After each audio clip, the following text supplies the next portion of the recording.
हाय.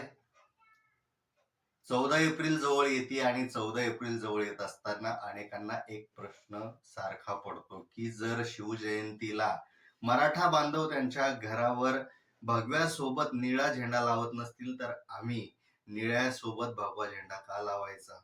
समाज मंदिरात निळ्या सोबत भगवा का बांधायचा? दरवेळेस आम्हीच पुढाकार घ्यायचा का? दरवेळेस आम्हीच असं करायचं का? हे सगळे प्रश्न बहुजन समाजात किंवा आंबेडकरांना मानणाऱ्या सगळ्या समूहात दिसून येतो.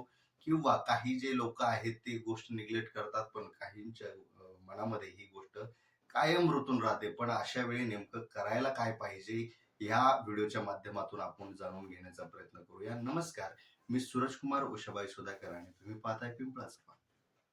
आता एकंदरीत जेव्हा जेव्हा म्हणजे आजही आपण बहुजन समाजाच्या घरात जर जाऊन पाहिलं तर 90% प्रमाण असं दिसून येतं की त्या घरामध्ये शिवाजी महाराजांचा फोटो असतो. पण मराठा समाज असेल किंवा ओबीसी समाज असेल, यांच्या प्रत्येकाच्या घरात डॉक्टर बाबासाहेब आंबेडकरांचा फोटो आहेच का याची शाश्वती देता येत नाही.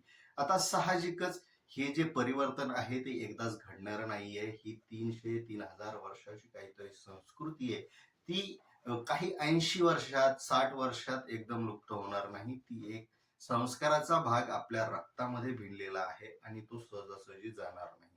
पहिली गोष्ट. दुसरी गोष्ट म्हणजे आपण प्रत्येकामध्ये अडकतोय का हे एकदा आपण तपासलं पाहिजे. म्हणजे फोटो असला पाहिजे, मूर्ती असली पाहिजे, झेंडा असला पाहिजे, नसला पाहिजे, असला पाहिजे, ह्यामध्ये म्हणजेच काय, तर एखाद्याच्या घरामध्ये आंबेडकर असतील तर तो आंबेडकरांना मानतो, नसतील तर तो मानत नाही, असंही जे प्रमाण आहे तेही अत्यंत कुठेतरी चुकीचं वाटू शकतं. कारण की एखाद्याच्या घरात मूर्ती नसेल, फोटो नसेल, पण कदाचित पुस्तक असू शकतं. त्यामुळे कोणाला आपण जज करू शकत नाही. दुसरी गोष्ट ही. आता तिसरी गोष्ट, झेंडा लावणं म्हणजे असं पाहिलं जातं की बऱ्याच वेळा आंबेडकर जयंतीला भगवा झेंडाही वापरण्यात येतो, भगवा झेंडाही लावण्यात येतो. पण शिवजयंती असेल किंवा दुसरे काही मोठे सांस्कृतिक कार्यक्रम असेल तेव्हा निळे झेंडे वापरले जातात का? तर काही ठिकाणी नक्कीच वापरले जातात, याबद्दल दुमत नाही. याचं प्रमाण शहरामध्ये जास्त दिसतं. खेडेगावात अजूनही घरावर स्वतःच्या निळा झेंडा लावण्याची जी मानसिकता आहे ती अजून झालेली नाही. पण याच्या पाठीमागं दुसरा एक बाजू आपण समजून घेतली पाहिजे. ती बाजू म्हणजे आपण भगवा लावायला पाहिजे की नाही पाहिजे. आता मुळात कोणाला इम्प्रेस करण्यासाठी तुम्ही जर एखादी गोष्ट करत असाल तर ती तुम्ही मनातून करत नाहीये. तुम्हाला जर आतापर्यंत वाटलं आहे की भगवा माझ्या जवळचा कलर आहे म्हणून मी लावतो, तर कोणाकडूनही अपेक्षा न ठेवता तो लावत राहा. कोणी लावो ना लावो, कारण तुमच्या मनाची ती तयारी आहे.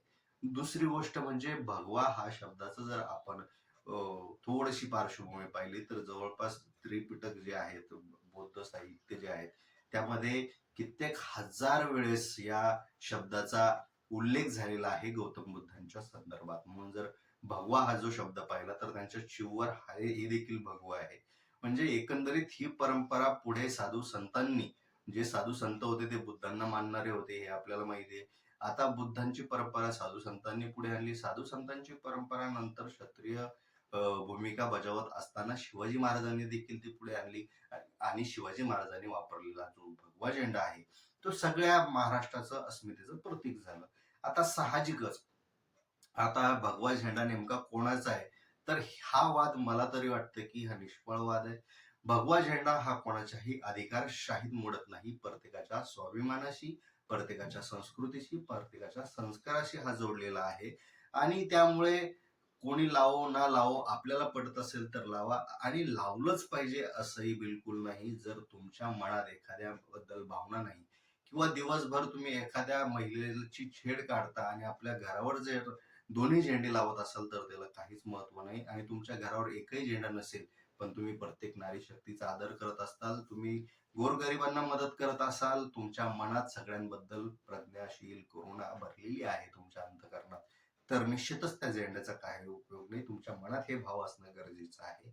राहिला प्रश्न हा जो भौतिक गोष्टीत अडकण्याचा, तर तो त्यांनी ठरवावा.